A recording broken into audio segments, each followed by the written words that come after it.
చిన్న ప్రార్థన చేసుకుందామండి. పరిశుద్ధుడా, ప్రేమ నమ్మకం కలిగిన మా ప్రియ పరలోకపు తండ్రి, ఉదయకాల సమయం ముందు ప్రభా నీ సేవకులుగా, సంఘ విశ్వాసులుగా, కుటుంబ సభ్యులుగా నాయన ఈ యొక్క సన్నిధానంలో తండ్రి, మరి దేవాప్రభ అక్షయ యొక్క బర్త్డే రోజునైనా కృతజ్ఞత కూడికి ఏర్పాటు చేసుకున్న కారణం చేత మేమందరం రావడానికి మీరు చూపిన గొప్ప కృపను బట్టి నీకు వందనాలు.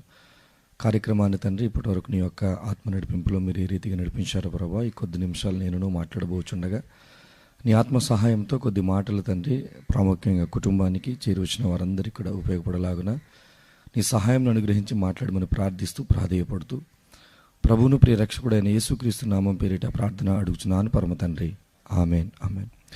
వేదిక పైన ఉన్న దేవుని సేవకులందరికీ కూడా నా హృదయపూర్వకమైన వందనాలు తెలియపరుస్తూ ఉన్నాను. ఈరోజు బర్త్డే సెలబ్రేషన్స్ జరుపుకుంటున్న అక్షయ్ కూడా నా హృదయపూర్వకమైన బ్లెస్సింగ్స్ తెలియపరుస్తూ ప్రేమపూర్వకంగా నన్ను ఆహ్వానించిన కుటుంబానికి నా వందనాలు, చేరి వచ్చిన మీ అందరికీ కూడా ప్రభు అయిన యేసుక్రీస్తు నామాన నా హృదయపూర్వకమైన వందనాలు తెలియపరుస్తూ ఉన్నాను. విశ్వాస జీవితంలోనికి మనం వచ్చిన తర్వాత ఇందాక దేవుని సేవకులు జ్ఞాపకం చేసినట్టు ఏ వచనం తీసినా, ఏ పుస్తకం తీసినా, ఏ సందర్భం తీసినా, ఏ కార్యక్రమంలో ఏ మాటలు మాట్లాడేటువంటి ప్రయత్నం చేసినా విన్నవాళ్ళు అనుకుంటారు ఇది మేము తెలియనిదా లేకపోతే మేము విననిదా అనేటువంటి ఆలోచనలో ఉంటారు అనేటువంటి ఒక మాటను మరి దేవుని సేవకులు ప్రస్తావించారు. ఆ మాటను నేను కొంచెం బలపరిచి ఒక మాట మాట్లాడేటువంటి ప్రయత్నాన్ని నేను చేస్తాను.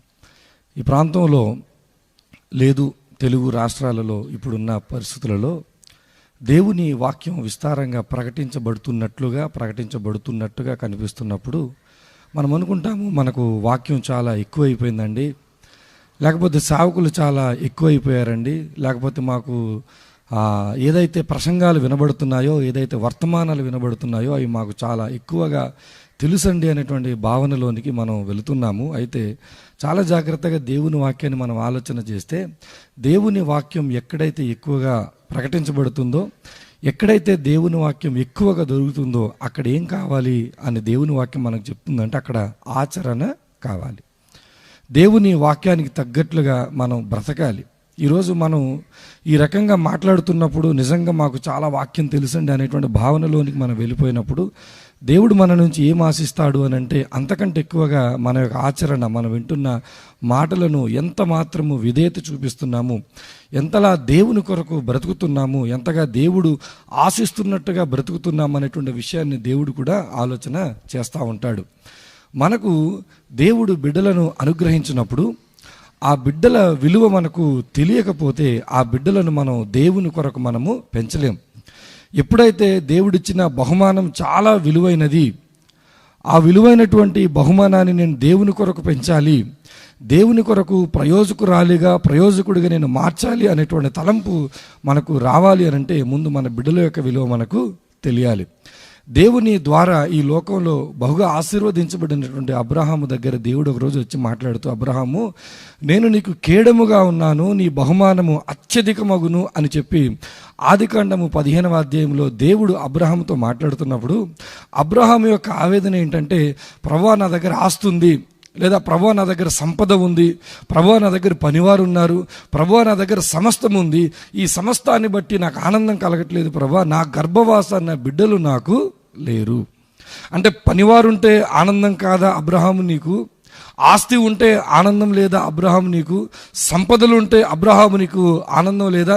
పేరు ప్రఖ్యాతులుంటే అబ్రహాము నీకు ఆనందం లేదా? అంటే అబ్రహాము నోటి నుంచి, అబ్రహాము మనస్సులో నుంచి మనం అర్థం చేసుకోదగిన ఒక విషయం ఏంటంటే, మనకు ఎంత సంపద ఉన్నా, ఎంత పేరున్నా, ఎంత ఆస్తి ఉన్నా బిడ్డలు లేకపోతే మనకు సంతోషము ఉండదు.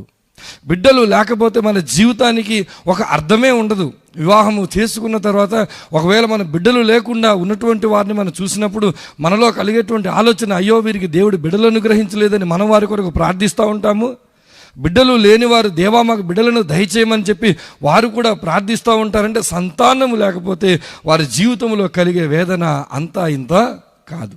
అదే సందర్భాన్ని మొదటి సమూయేలు గ్రంథంలో హన్నా దగ్గర మనం చూస్తూ ఉంటాం. హన్నా సంపూర్ణ కుటుంబం దేవుని పరిచర్యలో వాడబడుతున్నప్పటికీ హన్నా జీవితంలో బిడ్డలు లేనప్పుడు ఆమె మనో విచారము చేత భోజనం లేకుండా దేవుని సన్నిధిలో ఎంతో దుఃఖక్రాంతులై ప్రభువా నాకు బిడ్డను దయచేయమని చెప్పి ప్రార్థిస్తున్నప్పుడు, ఒకవేళ మనం వెళ్ళి హన్నా గారిని అడిగితే, అమ్మా బిడ్డలు లేకపోతే నీకు అంత బాధ ఏంటి, నీ భర్త మాట్లాడుతున్న మాట చూడు, 10 మంది కుమారులు ఉంటే ఆ కుమారులు ఇచ్చేటువంటి బలం కంటే ఒక భర్తగా నేనే నీకు బలాన్ని ఇస్తానని చెప్పి, నేనే నీకు ధైర్యాన్ని ఇస్తానని చెప్పి, నేనే నీకు తోడుగాని ఇస్తానని చెప్పిన అంత మంచి భర్త ఉన్నప్పుడు ఎందుకమ్మా నువ్వు ఏడుస్తున్నావని ఒకవేళ మీరు హన్నాని అడిగితే, హన్నా చెప్పే మాట, భర్తకు అంత బలమున్నా, అంత భర్త అంత ప్రేమిస్తున్నా, ఆ భర్త అంత నా కాపుదలనిస్తున్నా, నాకు బిడ్డలు లేకపోతే నాకు ఆనందము లేదు.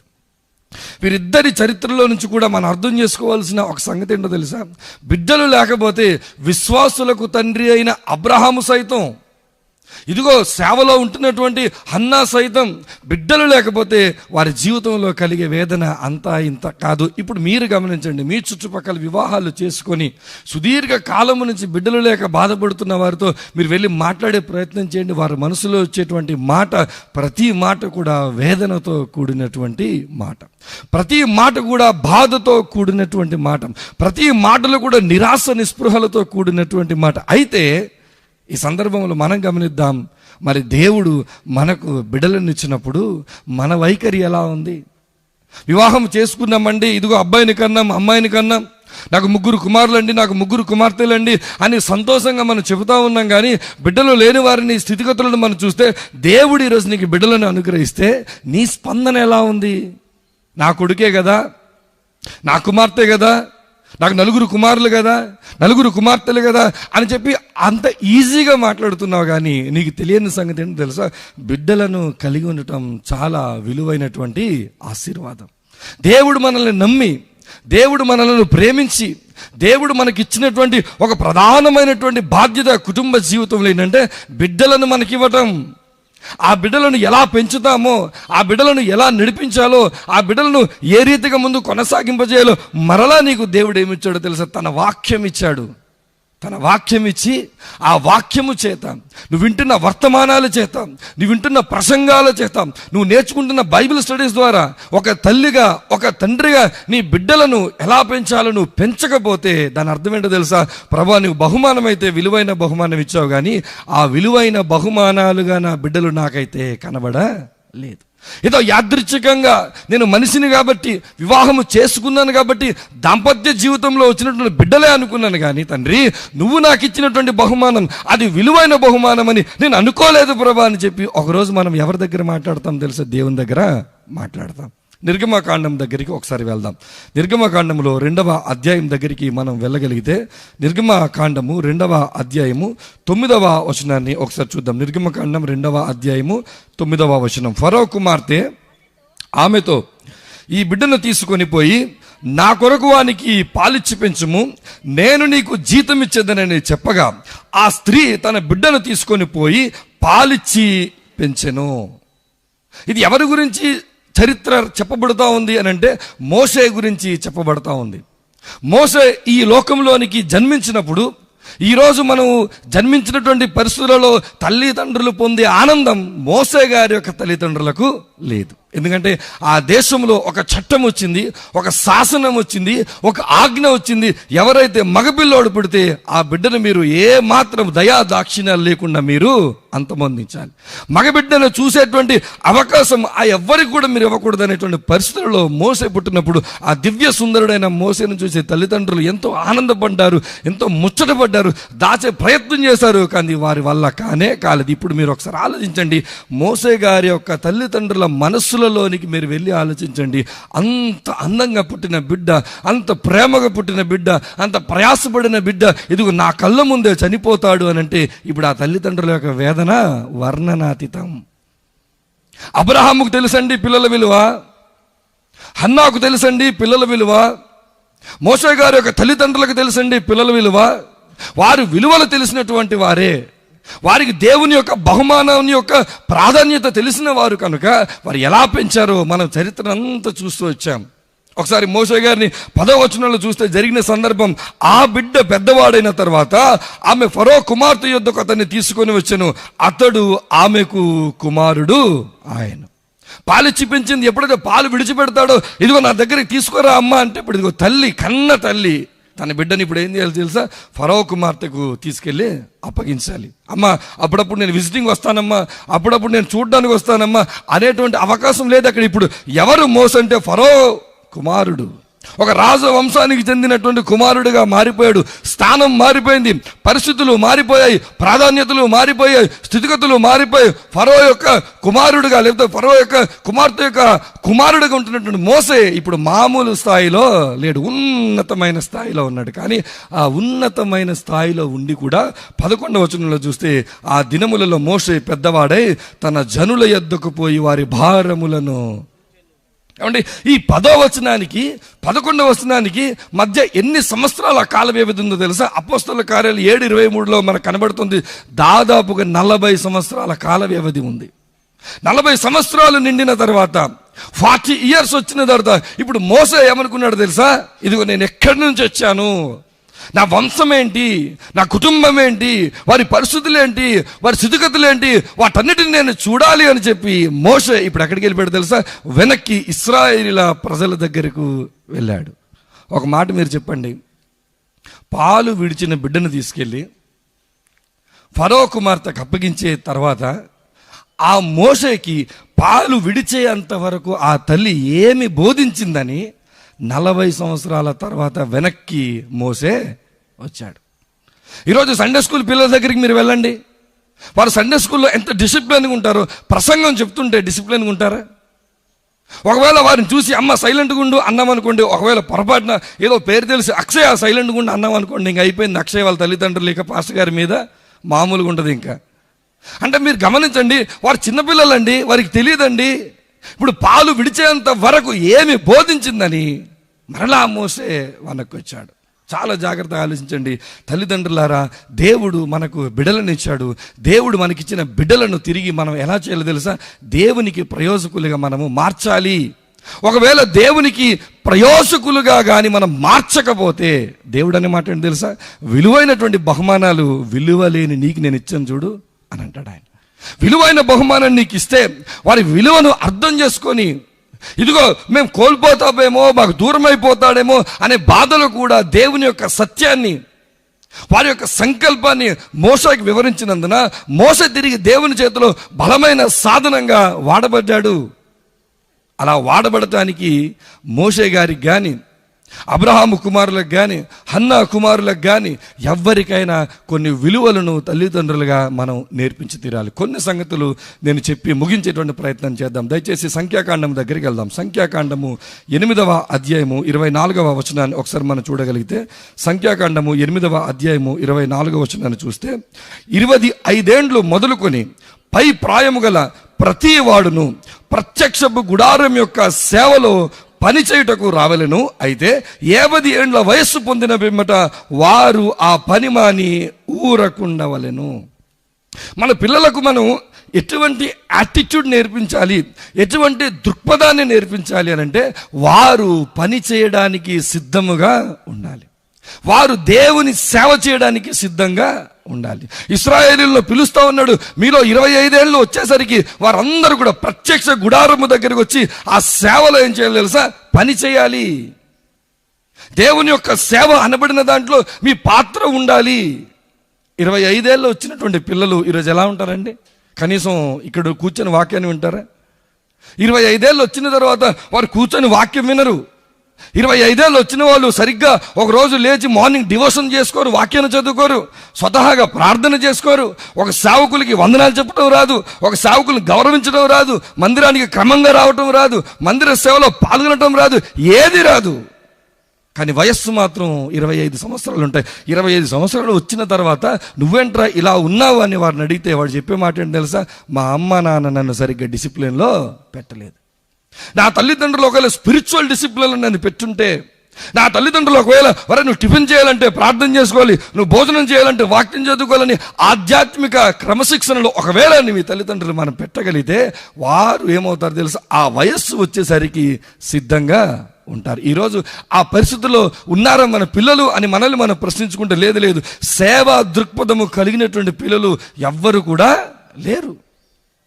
కీర్తనల గ్రంథము 22వ కీర్తన 30వ వచనంలో తర్వాత తరాల గురించి ఇశ్రాయేలీయులు మాట్లాడుకున్న మాటలు మనం చూడగలిగితే, వాస్తవానికి వారు మాట్లాడిన మాటలకి ఈరోజు మన బిడ్డలను చూసినప్పుడు వారి పరిస్థితులకి ఎంత ఆశ్చర్యంగా ఉంటుందో ఒకసారి చూద్దాం. 22వ కీర్తన 30వ చరణాన్ని చదువుతా ఉన్నాను.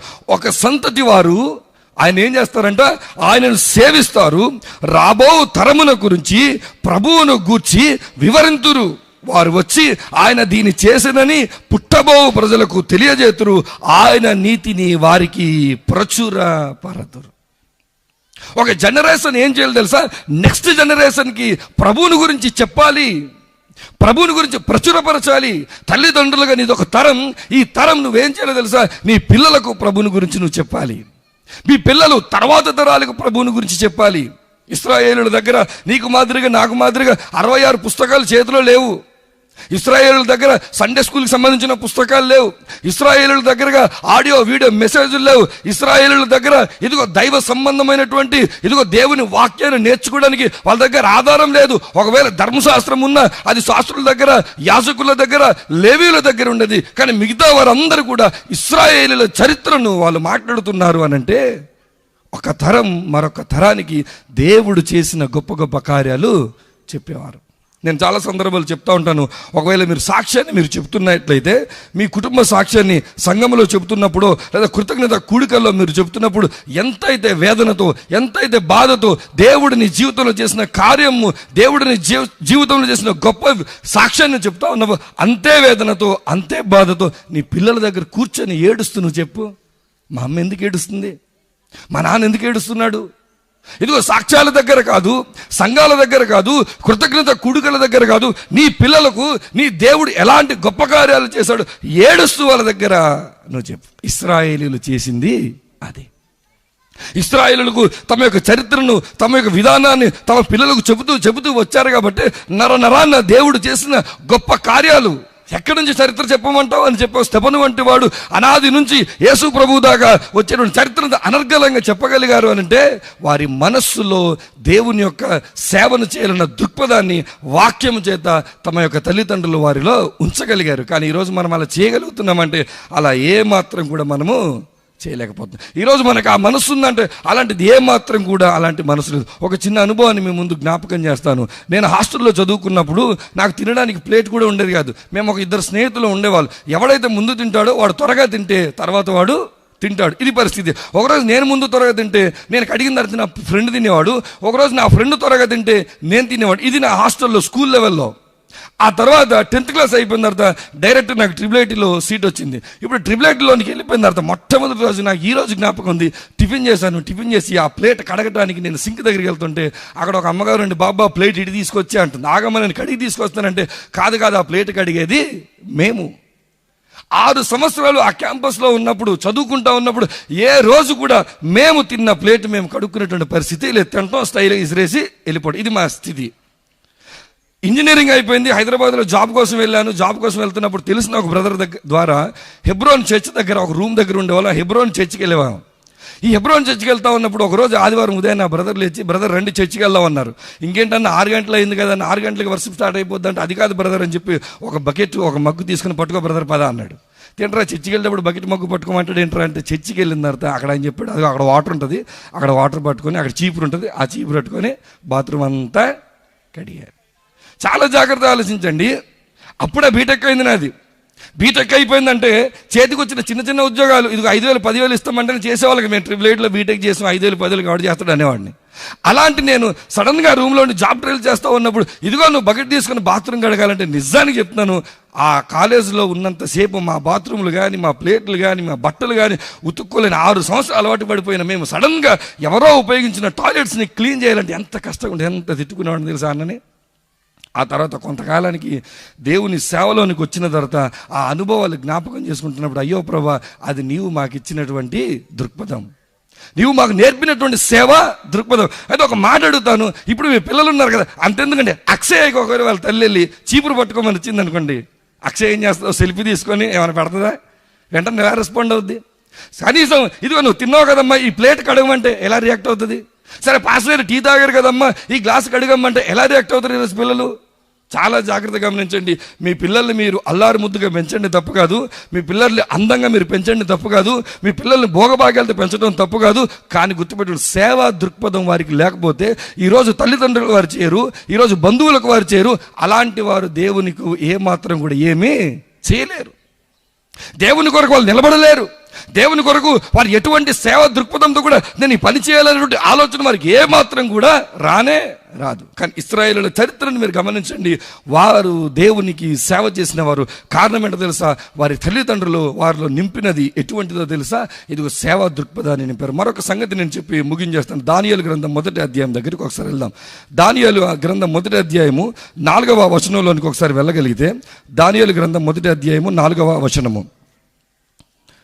రాజు అస్పెనాజు అని తన నపుంసకుల అధిపతిని పిలిపించి అతనికి ఇలాగా ఆజ్ఞాపించెను, ఇశ్రాయేలీయుల రాజవంశములలో ముఖ్యులై లోపము లేని సౌందర్యమును సకల విద్యా ప్రవీణతయు జ్ఞానమును కలిగి తత్వజ్ఞానము తెలిసిన వారై రాజు నగరనందు నిలవదగిన కొందరు బాలులను రప్పించి వారికి ఏం నేర్పించాలంట?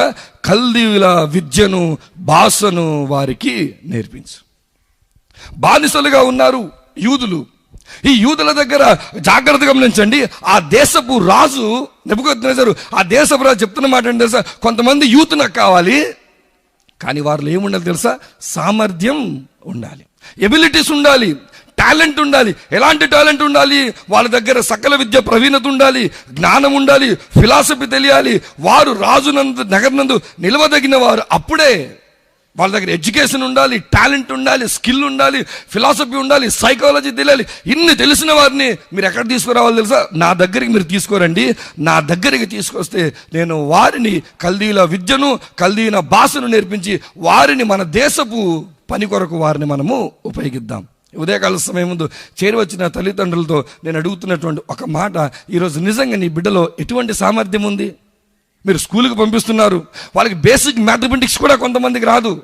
మీరు స్కూల్కి పంపిస్తున్నారు, వాళ్ళకి బేసిక్ ఇంగ్లీష్ కూడా కొంతమందికి రాదు. మీరు స్కూల్కి పంపిస్తున్నారు, వాళ్ళకి బేసిక్ నాలెడ్జ్ కూడా రాదు. వారు ఉదయాన్నే వెళ్తున్నారు, సాయంత్రం వస్తున్నారు. వారు ఎందుకు వెళ్తారో తెలియదు, ఎందుకు వస్తారో తెలియదు. 10th క్లాస్ రిజల్ట్ వచ్చేసరికి అప్పుడు ఏడుస్తారమ్మా, చాలా కష్టపడ్డానమ్మా, కానీ ఆ దిద్దేవాడు ఉన్నాడు చూడు, నా మీద పగపట్టినట్టున్నాడు, నన్నే ఫెయిల్ చేశాడు. నేను బాగా కష్టపడ్డానమ్మా, కానీ ఇదిగో పరిస్థితులు నాకు. కానీ చాలా జాగ్రత్తగా ఆలోచించండి. మన బిడ్డల్ని మనం ఎలా పెంచాలంటే సామర్థ్యమును వాళ్ళకి మనము ఇవ్వగలగాలి. వారికి సామర్థ్యం లేకపోతే, ఏదో ఒక విషయంలో టాలెంట్ లేకపోతే, ఏదో ఒక విషయంలో స్కిల్ లేకపోతే మన బిడ్డలు అన్ఎంప్లాయీస్గా మారి, మన బిడ్డలు నిరుద్యోగులుగా మారి, మన బిడ్డలు చివరికి ఎవరిని విడిచిపెడతారు తెలుసా? దేవుణ్ణి కూడా విడిచిపెడతారు. కారణం ఏంటో తెలుసా? వారి క్రమశిక్షణగా నేర్చుకోవాల్సిన వయసులో, క్రమశిక్షణగా కష్టపడాల్సిన వయసులో నువ్వు క్రమశిక్షణతో వారిని పెంచకుండా వారిని గాలికి వదిలేసి తర్వాత వాళ్ళ ప్రయోజకులుగా మారిపోవాలని నువ్వు ఆశపడితే, దానియేలును చూసి మీరు అర్థం చేసుకోండి. దానియేలు ఇతర దేశంలో ఉండిన, దానియేలు బానిసత్వ పరిస్థితిలో ఉన్న ఆ దేశంలో అంత ఉన్నతమైన స్థానానికి అతను వెళ్ళగలిగాడు అని అంటే, అతను తనకున్న అవకాశం, అతను తనకున్న పరిస్థితులలో నేర్చుకోవాల్సిన ప్రతి విషయాన్ని కూడా చాలా జాగ్రత్తగా నేర్చుకున్నాడు. అవకాశం రానే వచ్చింది, అవకాశాన్ని తనను తాను నిరూపించుకున్నాడు. అక్షయ తల్లిదండ్రులకు ప్రేమపూర్వకంగా నేను చెప్తున్న మాట, మీ బిడ్డలు మీరు పెంచేటప్పుడు ఆమెలో ఏముండాలి తెలుసా? ఓ సేవా దృక్పథం ఉండాలి. మీ బిడ్డలు మీరు పెంచేటప్పుడు ఆమెలో మంచి సామర్థ్యం ఉండాలి. కానీ గమనించండి, ఈ రోజుల్లో యవనస్తులు వారికి ఎటువంటి సామర్థ్యాలు ఉన్నాయి? ఇడ్లీ పెట్టండి, దాన్ని వారు సెల్ఫీలు పెట్టాలనుకుంటారు. తినరాలు, వాళ్ళు తినరు, కానీ దాన్ని సెల్ఫీ పెట్టాలనుకుంటారు. ఈరోజు ఈ సోషల్ మీడియా ఇన్ఫ్లుయెన్స్లో మన పిల్లలు చదువులు లేదు, మన పిల్లల్లో ప్రార్థన లేదు, మన పిల్లల్లో వాక్యదానం లేదు, మన పిల్లల్లో దేవుని కొరకు పని చేయాలని తపన లేదు, తల్లిదండ్రులకు సహాయం చేయాలని ఆలోచన లేదు. అంతా ఫోన్లు పట్టుకొని ఆ సోషల్ మీడియా ఇన్ఫ్లుయెన్స్లోనే కొట్టుకెళ్ళిపోతూ ఉన్నారు. యాపిల్ ఫోన్ సృష్టికర్త స్టీవ్ జాబ్స్ అని ఒక ఆయన ఉంటాడు. ఆయన గురించి మీరు చదవండి. ఆయన అంటే వారి ఇంట్లో వాళ్ళ పిల్లలకి ఏమి ఇవ్వడో తెలుసా? ఫోన్ ఇవ్వడంట. ఆయన మాత్రం తయారు చేసి ప్రపంచానికి అందరూ వాడుకునేట్టు చేశాడు, కానీ వారి పిల్లలకు మాత్రం ఫోన్ ఆయన ఇవ్వడు. ఎందుకు ఇవ్వనంటే, ఆ ఫోన్ అనేది మా పిల్లవాడిలో ఉన్న ఎబిలిటీస్ని ఏం చేస్తుంది? సామర్థ్యాన్ని ఏం చేస్తుంది? తగ్గించేస్తుంది. కాబట్టి నేను ఫోన్ వారికి అందుబాటులో, దాని బదులు ఏమిస్తాను తెలుసా? నేను పుస్తకాలు ఇస్తాను. ఈరోజు ఎంతమంది మీ పిల్లలు వాక్యాన్ని చదువుతున్నారు? ఎంతమంది పిల్లలు వాక్యంలో ఉన్న వచనాలు వివరించగలుగుతున్నారు? అమావాస్య పుణ్యానికి అన్నట్టు ఈ క్రిస్మస్కి వచ్చి ఒక వచనాన్ని పట్టుకొని కంటతో వాక్యం చెప్పేస్తే, దానికి ఒక గిఫ్ట్ వచ్చేస్తే, దానికి ఒక ప్రైజ్ వచ్చేస్తే, ఇంక సంవత్సరం పాటు వాళ్ళు ఏమి చదివినా మీకు అనవసరం. మీకు ఆ దావీదు పట్టణం ముందు 7 రక్షకుడు పుట్టి ఉన్నాడు, అది చెప్తే చాలు మీకు పిల్లోడికి. ఏదో ఒక లూకాసు వార్త 2వ అధ్యాయం ఏదో ఒకటి చెప్తే మీకు అది సరిపోదు. ఆ తర్వాత వాక్యాన్ని వాళ్ళు చదివేటువంటి పరిస్థితుల్లో ఉన్నారంటే లేరు. చాలా జాగ్రత్తగా ఆలోచన చేయండి. మన బిడ్డల్లో సేవా దృక్పథం ఉండాలి. చాలా జాగ్రత్తగా ఆలోచన చేయండి. మన బిడ్డల్లో సామర్థ్యం ఉండాలి. ఆ సేవా దృక్పథంతో పెంచినటువంటి వ్యక్తిని, లేకపోతే ఆ సామర్థ్యంతో పెంచినటువంటి వ్యక్తులు బైబిల్ చరిత్రలో దేవుని కొరకు గొప్ప గొప్ప కార్యాలు చేశారు. వారు దేవుని కొరకు చేశారు. వారి కుటుంబానికి ఆశీర్వాద కారణంగా ఉన్నారు, సమాజానికి ఆశీర్వాద కారణంగా ఉన్నారు, ప్రపంచానికి వారు ఆశీర్వాద కారణంగా ఉన్నారు. దేవుడు నీకు అనుగ్రహించిన బిడ్డలు ఇదిగో నీ కుటుంబానికి, నీ స్థానిక సంఘానికి, ఈ సార్వత్రిక సంఘానికి, ఈ సమాజం అంతటికి ఇదిగో వారు ఆశీర్వాద కారణంగా ఉండాలి అని అంటే గమనించండి, మీ బిడ్డలను చిన్నప్పటి నుంచే వారిలో దేవుని సేవ చేయాలి, దేవుని కొరకు నిలబడాలన్న తత్వం వారిలో మీరు అలవాటు చేయాలి. వారు దాంట్లో చదువులోనా, మ్యూజిక్లోనా, ఎడిటింగ్లోనా, మరి దేంట్లోనైనా వారు ఏమవ్వాలో తెలుసా, ఒక మంచి స్కిల్ సంపాదించి వాళ్ళు ఎవరి కొరకు నిలబడాలో తెలుసా, దేవుని కొరకు నిలబడాలి. ఒకప్పుడు చరిత్ర మిషనరీలు డాక్టర్లు, ఒకప్పుడు చరిత్ర మిషనరీలు ఇంజనీర్లు, ఒకప్పుడు చరిత్ర మిషనరీలు మంచి మంచి పొలిటీషియన్స్. అది ఒక్కపడి చరిత్ర అయిపోయింది. ఈరోజు కూడా గొప్ప గొప్ప స్థాయిలో ఉన్నటువంటి స్థితిగతులు చరిత్రలో ఉన్నాయి తప్ప ఈ రోజు మనం మన బిడ్డలను చదివించి ఒక మిషనరీ డాక్టర్గా చేయగలుగుతున్నామా, చదివించి ఒక మిషనరీ ఇంజనీర్గా చేయగలుగుతున్నామా, చదివించి ఒక మిషనరీ పొలిటీషియన్గా మనం చేయగలుగుతున్నామా అంటే లేదు. అదంతా మర్చిపోయి మన పిల్లల్ని గాలికి వదిలేసి, మన పిల్లలు వారికి ఇష్టం వచ్చినట్లుగా జీవించడం మానేసి వాళ్ళకి పెళ్లి చేసి ఇటు నుంచి కట్నం ఇచ్చేస్తే సరిపోద్ది, ఇల్లు కట్టేస్తే సరిపోద్ది, స్థలం కొనిస్తే సరిపోద్ది, పొలం కొనిపిస్తే సరిపోద్ది, కొన్ని భౌతిక వనరులు సమకూర్చి నా బాధ్యత అయిపోయింది అనుకునే క్రైస్తవ తల్లిదండ్రులకు దేవుడు జ్ఞాపకం చేస్తున్న మాట, నీ బిడ్డలు చాలా విలువైన వారు. నేను మరలో మాట చెప్తున్నా, అక్షయ్ కాబట్టి, అమ్మాయిలు కాబట్టి, అమ్మాయిలు చెప్తాను. నిన్న నేను రాజమండ్రి నుంచి వస్తున్నాను. నేను రాజమండ్రి నుంచి పొరపాటున రాజోలు బస్సు నాకు మా ఏరియాలో వైజాగ్లో మిస్ అయిన తర్వాత రాజమండ్రి వచ్చేసి రాజమండ్రి నుంచి రాజోలు పల్లెవేలుగు బస్సు ఎక్కుదామని ఆగాను. నేను అక్కడ ఆగిన తర్వాత కాలేజ్ పిల్లలు కొంతమంది ఉన్నారండి, అమ్మాయిలు. చాలాసేపు ఉన్నాను. ఆ పిల్లలు మాట్లాడే మాటలు, ఆ పిల్లలు ఆ అబ్బాయిలతో వాళ్ళు మాట్లాడుతున్న మాటలు చూస్తే ఆఖరికి ఎలా అనిపిస్తుంది తెలుసు, అబ్బాయిలందరూ సిగ్గుపడుతున్నారండి. అక్కడ అమ్మాయిలు వేసే కామెంట్లకి అబ్బాయిలందరూ సైలెంట్గా ఉన్నారు. ఈ అమ్మాయిలు మాట్లాడే మాటలు, వాళ్ళు తీసుకున్న వీడియోలు, వాళ్ళు తీసుకున్న ఫోటోలు బస్ స్టాండ్లో నాకు నిజంగా చాలా సందర్భాలు చెప్పుంటాను. నాకు దేవుడు 2 కుమార్తెలను ఇచ్చాడు. చాలా భయం వేస్తుందండి ఈ సమాజంలో పిల్లల్ని పెంచుతాం. ఈ సమాజంలో ఇలాంటి నైతిక విలువలు దిగజారిపోయి కేవలం వాళ్ళు ఇంటర్మీడియట్ పిల్లలే. ఇంటర్మీడియట్లోనే వాళ్ళు మాట్లాడే మాటలు, మేమున్నాం, పెద్దవాళ్ళు అక్కడక్కడ ఉన్నారు, వారిని స్పృహ లేకుండా వారి డైలాగులు, వారి పంచులు, వారి పద్ధతులు, ఆఖరికి వాళ్ళు అడితిరిగిడితే నా మీద కూడా కామెంట్లు వేసుకున్నారు. చేతిలో పాప్కార్న్ పట్టుకొని ఉన్నాను నేను. పాప్కార్న్ నేను ఇది పట్టుకొని బస్సు కోసం వెళ్ళి నేను మర్చిపోతే వెనకాల నా మీద కూడా వాళ్ళు. అంటే మీరు ఆలోచన చేయండి, క్రైస్తవ అమ్మాయిలు, క్రైస్తవ పిల్లలు, మీ తల్లిదండ్రులు మీరు బస్ స్టాండ్లో ఏం చేస్తున్నారో చూడరేమో, కాలేజీలో ఏం చేస్తున్నారో చూడరేమో, స్కూల్లో ఏం చేస్తున్నారో చూడరేమో, బస్సులో ఏం చేస్తున్నారో చూడరేమో, కానీ దేవుడు మిమ్మల్ని చూస్తున్నాడు. విలువైనటువంటి నిన్ను నీ తల్లిదండ్రులకు అనుగ్రహించినప్పుడు, వాళ్ళ ప్రయాసపడి నిన్ను పెంచుతున్నప్పుడు విలువలను కోల్పోయి మర్చిపోయావా గమనించు. దేవుడు గమనిస్తున్నాడు. ఏ దేవుడు అయితే నిన్ను ఆశీర్వదించడానికి ఇష్టపడుతున్నాడో అదే దేవుడు నీ జీవితానికి జాగ్రత్తగా గమనించు. ఏ మాత్రం వెనుకడుగేయకుండా ఆలోచన చేస్తాడు. ఆ దేవుని చేతిలో అక్షయ మంచి ఆశీర్వదింపబడినటువంటి ఒక పాత్రగా ఉండి తన కుటుంబానికి, ఈ ప్రపంచానికి, ఈ ప్రాంతానికి, అందరికీ దేవుని కొరకు వాడబడే సాధనంగా ఉండాలని మనస్ఫూర్తిగా దీవిస్తూ తలలో వంచండి. చిన్న ప్రార్థన చేసుకుందాం. పరిశుద్ధ ప్రేమ నమ్మకం కలిగిన తండ్రి ప్రభువా, నీకు వందనాలు. మాతో మాట్లాడి నీ కొద్ది మాటలు బట్టి నీకు వందనాలు. ఈ మాటల ప్రకారంగా ప్రభా ఈరోజు విన్న నీ బిడ్డలందరినీ బలపరిచి వాడుకోమని వేడుకుంటూ ప్రభు యేసుక్రీస్తు నామమున ప్రార్థన అడుగుచున్నాను పరమ తండ్రి, ఆమేన్.